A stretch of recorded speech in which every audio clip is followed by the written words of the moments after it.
when the Jewish people got to Har Sinai, they asked Moshe to beseech Hashem, saying, Ritzonenu lirot et malkenu. We want to see our king. Moshe asked Hashem, and Hashem responded effectively, saying, that's very nice, but no, I want them to hear me. There is a profound lesson in this. Hashem is teaching us the secret of modesty and intimacy in a relationship. To understand this, we must ask, what is the Torah? Is it merely a book of do's and don'ts for humanity? The clue is in the first word of the Aseret HaDibrot, the Ten Commandments, Anochi. Why does the Torah use this unusual word for I? Normally it would say Ani. But Anochi doesn't even seem to be a standard Hebrew word in Lashon HaKodesh. It's Phoenician or something. The Gemara in Shabbat explains that Anochi is a notricon, an acronym for Ana Nafshi Ketavit Yahavit. I put my soul in writing and I gave it to you. This means that the Torah is not just a set of laws, but a self-revelation, a personal revelation of Hashem himself. But what exactly is being revealed? Surely Bnei Israel already knew about the mitzvot. The Avot studied Torah, and fundamental moral principles like prohibition against murder was already known to everybody. Surely they knew also about the floods and all the stories, Adam and Chava. After all, these events were relatively recent in their historical memory. The answer is that the Torah does not simply relay historical facts or ethical principles. The Torah reveals Hashem himself. Yes, we knew about the flood, but only from our point of view, only from the human perspective. The Torah is here to tell us Hashem's perspective, his thoughts, his intentions, his response. Similarly, we knew murder was wrong from a moral standpoint, like ethics, basic ethics. But when Hashem gave us the Torah, he revealed that he himself finds it abhorrent. This was not just an ethical ruling, it was a revelation about him. The Torah is Hashem's will, wisdom and purpose, and even his emotions.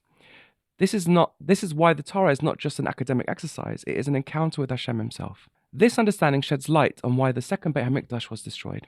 The Gemara in Nedarim states that it was because the people failed to recite Birchat Torah, the blessing of learning Torah, before learning. At first glance, this seems like an extreme punishment for a very minor oversight. But Chazal explained that this neglect indicated a deeper problem. People were learning Torah as an academic pursuit, rather than as a love letter from Hashem. They disconnected Torah from its divine source. When Torah becomes just another intellectual subject, rather than a means to connect with Hashem, it loses its essence. Rabbi Yoshua ben Levi helps us understand this in the Pirkei Avot 6.2, the serious neglect of Torah study, when he teaches us that every day a voice calls from Mount Chorev, and it says, woe to the creatures for their contempt of Torah. It is indeed considered contempt, because this is the Torah given to us by our Father in heaven, and it should fill us with delight and excitement to have an opportunity to study it. Our Rabbi, Harav Ovadia Yosef Zecher Tzadik Livracha, brings a mashal from the Chavetz Chaim. A powerful king was once walking with his ministers when he saw a poor, homeless man lying in the gutter, afflicted with boils and other painful diseases.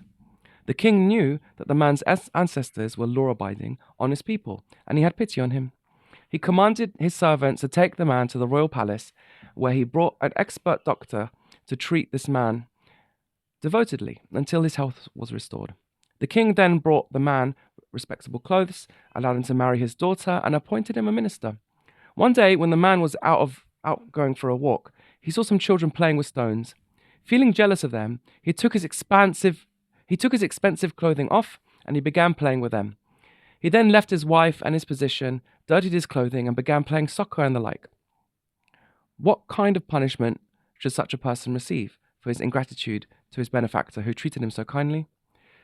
Just like the man in the story forgot the king's kindness, we too risk taking the Torah for granted unless we cherish and engage in it daily.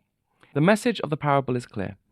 It represents a person whom the Almighty granted the wisdom and intelligence to study Torah, which the ministering angels coveted, but decided to follow his Yetzer Hara with pride and contempt instead. It's about such a person that Gemara in Brachot says, anyone who is able to study the Torah and does not, the Almighty gives him harsh and unpleasant suffering. This is why Rabbi Yoshua ben Levi brings the Mishlei, which says, a golden ring in the nose of a pig. A pig that dirties the golden ring in its nose is similar to a Torah scholar who became alienated from his Father in heaven, who granted him wisdom and intelligence to study Torah, and turned to arrogance and falsehood instead, causing a desecration of Hashem's name. Woe is to him and woe is to his soul. This even applies to people who are not intelligent, as we have all got some level of intelligence, and therefore it's incumbent upon all of us to learn the Torah to whatever degree we can. If we don't, we are showing that we do not view the Torah as our connection to Hashem, and this is why the Beit HaMikdash was destroyed, because of our lack of saying Birchat Torah. This is a grave offense. Torah study must be approached with a kavana of getting to know Hashem. This is why we are commanded, V'higadata ba yomam v'layla. You shall engage in it day and night. Learning Torah is an act of closeness to Hashem, and each word we speak in Torah is as if we are calling out His name. The Midrash tells us that Hashem listens attentively to every word of Torah we learn, because it is a dialogue between us and Him. This brings us back to the revelation at Sinai. Why did Hashem refuse to let Bnei Israel see Him? If they had seen Him, they would have been dazzled by His infinite glory, yes, but awe, inspired by a spectacle, fades over time. Within days, they would have grown accustomed to it, and the connection would have been weakened. Instead, Hashem wanted them to hear Him. He wanted them to engage with His words, to internalize them, and to contemplate them. A relationship built on listening and understanding is far deeper than one based on a fleeting moment of visual grandeur. By hearing Hashem's voice, we do not merely stand in awe, we develop an enduring bond with Him. This is our challenge today as well. We do not see Hashem, but we can hear Him through the Torah, through our learning, through our engagement with His wisdom, and by performing mitzvot. By learning Torah with the right intent, we forge an everlasting connection with Hashem.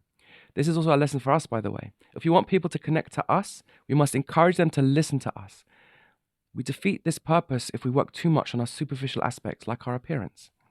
We also should work on listening to our loved ones and trying to get to know them deeply too.